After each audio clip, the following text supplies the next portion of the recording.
léegi man su ma gisee Thiaba une fille de 18 ans même pas 18 ans xawma 18 ans déjà 18 ans yow Thiaba mosoo sëy nga bokk sa doom déjà dañ la ëmbal dañ la biiral parce que sëyoo li fi am la ñuy wax sëyoo dañ laa biiral yow ñu biiral la Thiaba ñu biiral la nga jël sa doom sànni ko xawma foo ko sànni toog ci réseaux sociaux yi di def ay mèches ak kii ak kii Thiaba amoo noonu tu n'as pas de nom et puis yow man li ma la waxoon laa lay waxaat Thiaba rapproche-toi de moi ma fay la formation nga dem nga di jënd sa formation ndax nga mën a liggéey Thiaba yow rafetoo Thiaba du taat Thiaba du ween Thiaba du éloquence Thiaba amoo lenn loo xam ne yow tey góor mën na la gis bëgg dañ lay fowe tu es un ballon de ping-pong tu es un joujou tu es un jouet tu es un yo-yo et malheureusement ta jeunesse te donne une fougue malheureusement c'est avec ta jeunesse que tu penses que bu adduna bi wàccoon di nga ko téye ni mais Thiaba noo mel ba yow nga war a mën jël sa appartement nekk ci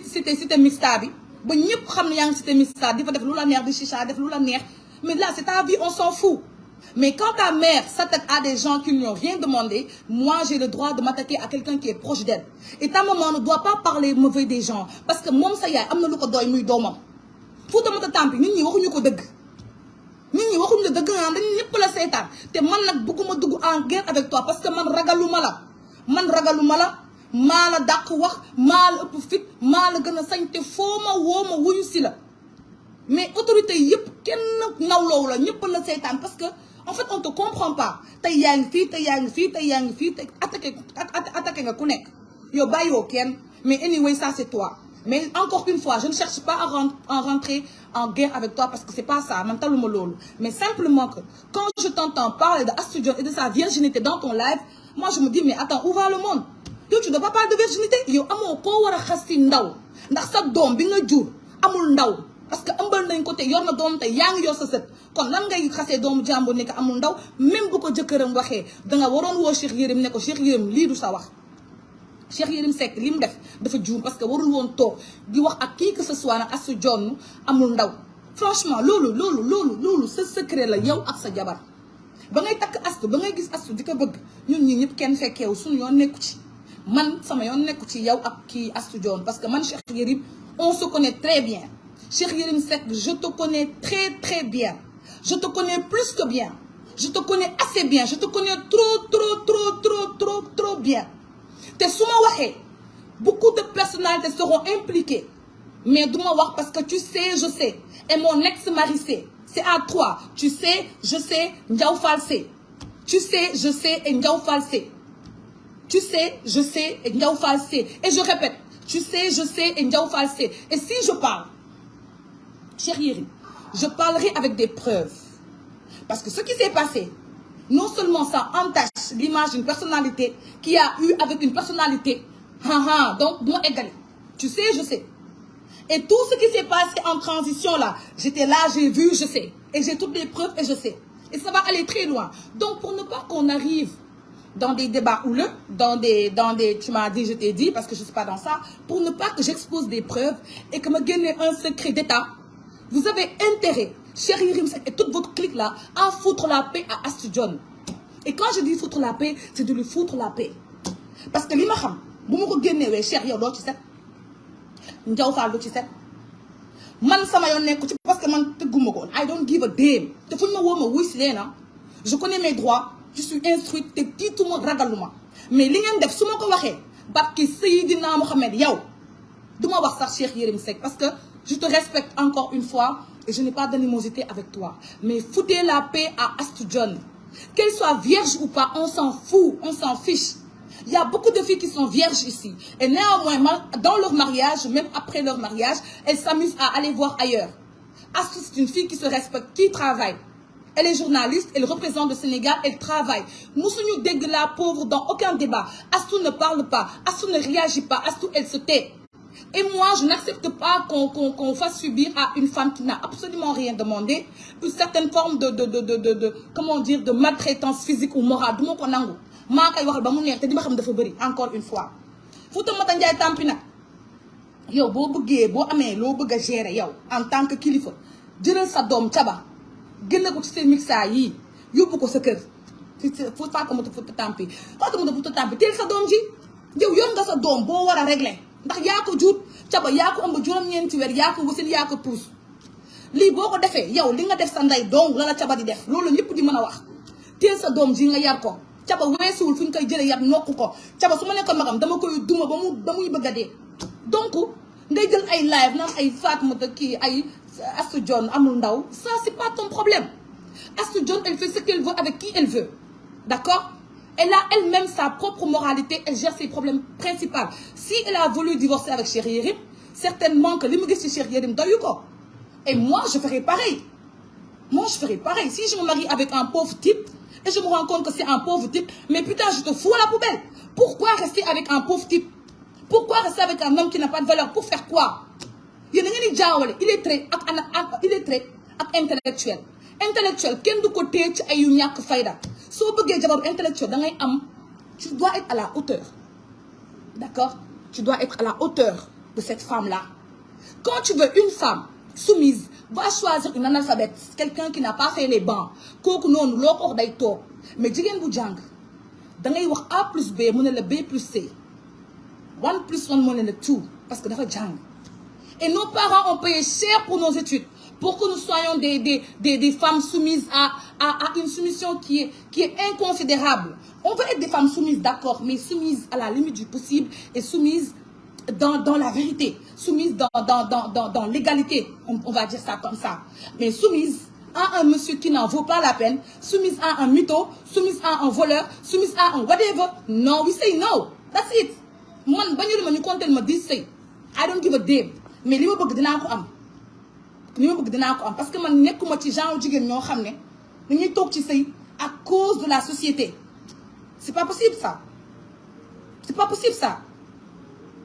chauffeur bi ñëw na vous êtes dans le mariage à cause de la société parce que su ma tasee dañuy may ree dañ may lii we don't give a damn since you can pay your bills since you can take care of your family since you do whatever you want in your own pocket what the fuck are you doing on se dit la vérité on souffre en fait appelle-moi Malik et allume-moi le trou ventilo là j'ai chaud moi faut se dire la vérité vous nous torturez on est torturés. Et quand on décide de quitter, là où vous nous insultez de pute, elle n'est pas une fille bien. Quand tu épousais Astou Dione, Cheikh Yérim Seck, est-ce que tu l'as traitée de pute avec tes amis? Non. C'est une fille bien, non. Donc pourquoi quand elle est partie là, maintenant tu la traites de pute, tu la traites d'une fille qui n'était pas vierge, moo tax nga bàyyi ko et tout. maa leen ëpp coow fuuf xale bu góor bi ko doon wax Cheikh Yérim Seck Fatoumata Tam maa leen ëpp bruit fuuf sama coow du yem. Allume-moi ça. Le chauffeur il est venu.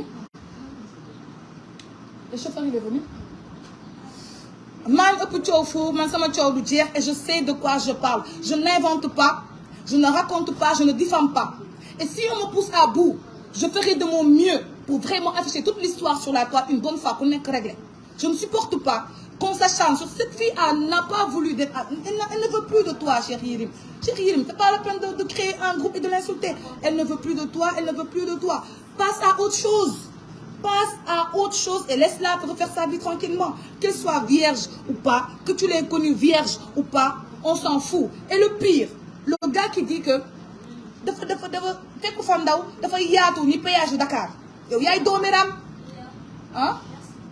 de rien xale bu góor bi ko wax yow yaay dooméram yow jigéen juru la yow yaay mbaam xuux yow doo dara te comme Cheikh Yérim Seck moo la génn loo wax loola man su may attaqué Cheikh Yérim Seck laa attaqué te barki Seydina Mohamed man Astou gi ma xam bu ma ko génnewee Macky Sall bu dem février day toog ndax cas bii du ko fi bàyyi di dem xam nga président février la war a dem delloo réew mais du dem ndax cas bi bu ma ko waxee barki Seydina Mohamed li ma xam ci république bi dafa bëri te Cheikh Yérim Seck rek moom li ma la xamal bu ma ko waxoon fii toj donc laissez cette fille tranquille laissez Astou Dione tranquille c'est tout ce que je demande et je dis à Fatoumata Tampi là de s'occuper de sa fille qui passe son temps dans les auberges ici sa doom ji téye ko mu ngi ci auberge Sénégal njaay gi yëpp foo leen fekk fa ca ba téye sa doom ji nga yar ko taloo sa doom taloo sa njaboot yaa ngi tëri yow politique doo ci am dara yow Sénégal fii politique doo ci am dara parce que tu sais pas ce que tu dis déjà tu n'es pas intelligente jongo tu sais absolument rien de ce que tu dis dangaa bëgg a bokk mais du noonu ngay bokkee man mii maa la gën a jàng yow jàngoo dara amoo diplôme tu peux même pas te prononcer en français tu ne sais rien du tout you can say nothing And you represent nothing. Tu n'as pas d'employé, tu ne participes pas au développement, tu n'as rien, tu n'es rien. Tu es juste une tarée perdue. Donc, je vous dis là, vous là, votre bande là, si vous n'arrêtez pas là, je vous donne 24 heures. Si j'entends encore un autre live, TikTok ou whatever, ma dégg ko, man damay génne avec les preuves teg ko, wax di jeex. Wax di jeex. Parce que man j'en ai marre. Yéen ngeen nekk da ngeen cee bàyyi yow Fatou Touré Fouta Tampi ku wax nga génn wax dafa sa gémmiñ gu rëy gi ku génn nga wax. Yow noo mel sax Fatou Touré Fouta Tampi yow noo mel ak loo fi am. Yow lan la fëtt nga nit ñi yow coow bu ne yaa ngi si yow doo liggéey sa doom ji caba nga xam ne wàllu lundi mardi mercredi jeudi vendredi caba 18 ans lañ ko ëmbal xamoo kuy bàyyi doomam yow doo lijjanti loolu Fouta Tampi yow da nga fàtte ne yaa ma ko waxoon. Ah putain on en a marre quand même on en a marre ah moi j'en ai marre ah li ma xam dafa bëri ah ndax yow rek yaa fi am problème location di génn ñu lay ketal loolu yow da nga ko fàtte nit da ngay am sutura. ndax yow mënoo rëy làmbiñ te mënoo fay sa location gis nga nit ki boo bëggee mel ni Nabou Dash. Excusez-moi hein, le live a coupé parce que j'ai eu des appels on m'a appelé hein, j'ai eu mon frère m'a appelé il m'a demandé de me calmer il m'a demandé de pas rentrer dans des détails mais moi je ne vais pas reculer je répète et je redis et je le répète.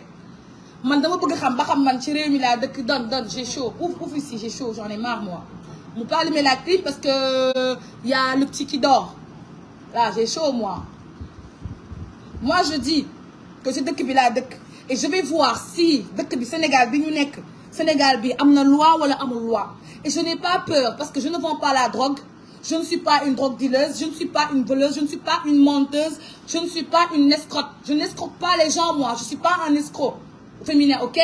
Je travaille, je gagne mon argent à la sueur de mon front. Et je ne me cache pas, d'accord? Si ces gens-là n'arrêtent pas de s'acharner sur Astou Diong, moi, Nabou, je sortirai tout ce que je sais sur ces gens-là. Et j'en ai marre, et j'en ai rien à cirer de képp ku mu mën a laal, I don't give a damn. Parce que Cheikh Yérim Seck ne doit pas... Vous savez, quand c'est en privé, là, quand c'est dans leur maison, dans leur appartement, ou whatever, moi, je ne peux pas venir dans la maison de quelqu'un, venir parler.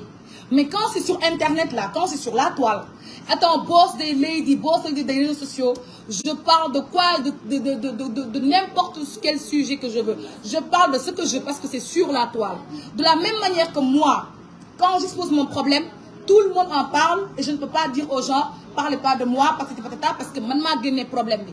Mais Astou Diong, man ba ma déggee live bi, Fouta Tampi def live TikTok ak benn xale bu góor bi ne Astou ba ko Yérim Seck di takk amul ndaw loolu moo tax mu fase ko c'est faux et c'est archi faux loolu taxul nga takk ko taxul nga fase ko te xaw ma sax ba xam am na wala amul I don't give a damn même bu amoon ça n'empêche pas le respect que nous femmes nous avons pour Astou Diong c'est une femme elle est battante Astou taxawaaluwul ba futi Astou nekkul ci resto yi Astou nekkul ci boîte de nuit Astou dafay liggéey et non seulement tu ne respectes pas la femme et tu ne respectes pas la femme un jour cette femme-là qui a un jour été ton épouse tu n'as aucun respect pour la femme man loolu laa si jàngat parce que yow Cheikh Yérim boo amee jabar nga nekk góor nekk kilifa nga jàng nekk un intellectuel tu sais que ça c'est de la bassesse parce que Astou elle a le droit de divorcer avec toi mën na dem Astou yow Cheikh Yérim Seck gàtt nga yow gàtt nga dangaa gàtt Astou Diong gis na keneen beneen njool dem na mais lan mooy wax jëluy kaa bi ngeen bëgg ko jàpp di ko joxal maajoor indil maajoor lan mooy ndaw yow sa jabar ba nga koy takk am na ndaw lan moo ñu ci leer ñun dara leeruñu ci fii ñu bëri amuñu ndaw dañuy créer fausse hymen médecin yaa ngi fi dañuy créer ay fausse hymen di defarlu ay ndaw donc c'est pas un problème de virginité mais un problème de dignité et de valeur tu n'as pas de valeur tu ne peux pas insulter ta femme comme ça publiquement ça se fait pas. Tu es un gentleman, tu es un homme et tu dois être un gentleman. Tu dois te comporter comme un gentleman. Xale bi dem na and that's it. Mais cette Fouta Tampi là, elle commence à m'agacer. Parce qu'elle ne peut pas avoir une fille comme Thiaba qui passe sa vie. Mais Fatou, tu n'as pas vu ta fille? Est-ce que Fatou, elle voit sa fille?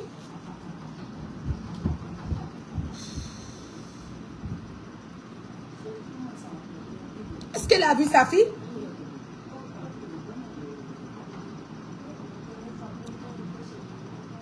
Binette Diallo, tu sais, man, ce commentaire, je vais simplement te bloquer et te laisser t'occuper de ta journée aujourd'hui.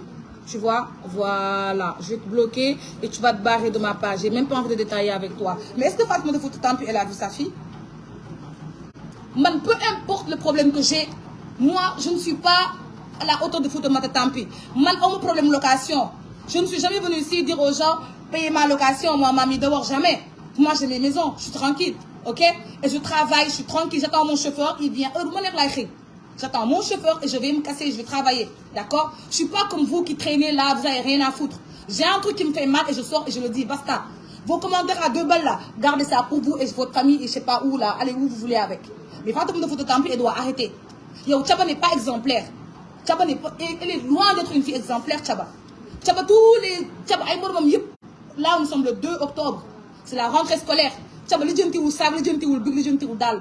Xam nga Tchaba lu lijjanti chicha góor ak appartement yow mënoo am doom ju mel noonu bu pare nga bëgg taxaw di wax ci ay virginité jàmbur. Faut arrêter. Faut arrêter. Chicha, donne-moi un mouchoir s'il te plaît. Faut arrêter. Faut arrêter. Faut arrêter. Je vous ai dit, c'est un avertissement. Si je vous revois encore dans vos détails là, ça va barder, ça va chauffer hein. Macky du dem février de.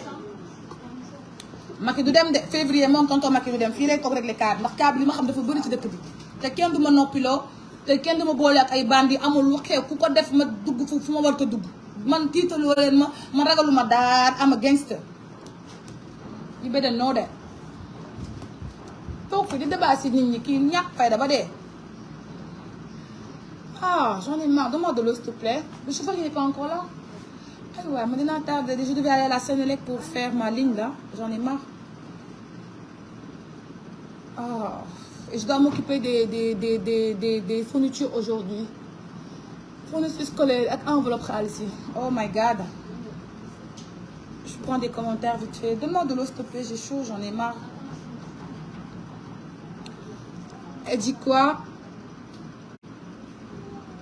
Moi, je suis d'accord avec toi, elle est vulgaire. Oui, mais en fait, c'est même pas sa vulgarité qui me dérange, parce qu'on peut tout être vulgaire ici. Moi, je peux être 10 000 fois plus vulgaire qu'elle. C'est un problème de principe, et c'est un problème de morale, en fait. C'est de la moralité. Parce qu'en tant que femme, d'accord que c'est la politique, ou je sais pas, la politique, peu importe le sujet, bon, ça l'a poussé à faire ça, elle doit réfléchir en se disant que moi, j'ai une fille qui n'est même pas au même niveau qu'Astou. Est-ce que sa fille, là, Tchaba, un jour, elle peut devenir quelqu'un ici avec tout ce qu'elle est en train de foutre là comme bêtise? Comment elle va faire ça? Yo, ta fille ne te respecte pas. Ta fille passe son temps à t'insulter sur les réseaux. Ça, c'est comme des saga, bah, il peut garder. C'est pas comparable. C'est pas comparable. Ça donne du yaro comme lay toroxal yow li jënti wo lolu ngay dem li jënti ay sey yu jambour taxaw di ka live bo live ma live man la ko jox témé junni yoon. Te man aussi damay liggéey, je suis pas comme toi qui attend que le ministre yi may la nga fay sa loyer. Man Fatoumata Fouta Tampi aw ma location. Aw ma location am naa wifi. Foo ma woo ma wuy si la. Maa la gën a coupable, maa la gën a capable. Téeméeri junni yoon xam nga ko bu baax a baax a baax a baax a baax. Voilà. Donne-moi mes chaussures. Le chauffeur est là, moi je vais aller travailler. Ok? C'était mon coup de gueule de ce matin. Les chaussures noires. C'était mon coup de gueule de ce matin. Ok? Et voilà. Je vais laisser les imbéciles débattre sur ma page. Et les intelligents, les intelligents faire l'analyse. Les imbéciles qui vont commencer à parler, oui, Nabouto assis là. Vous allez tous être bloqués dans des secondes. Oui, voilà. C'est bon, je vais y aller. Non, il n'y a pas les talons là.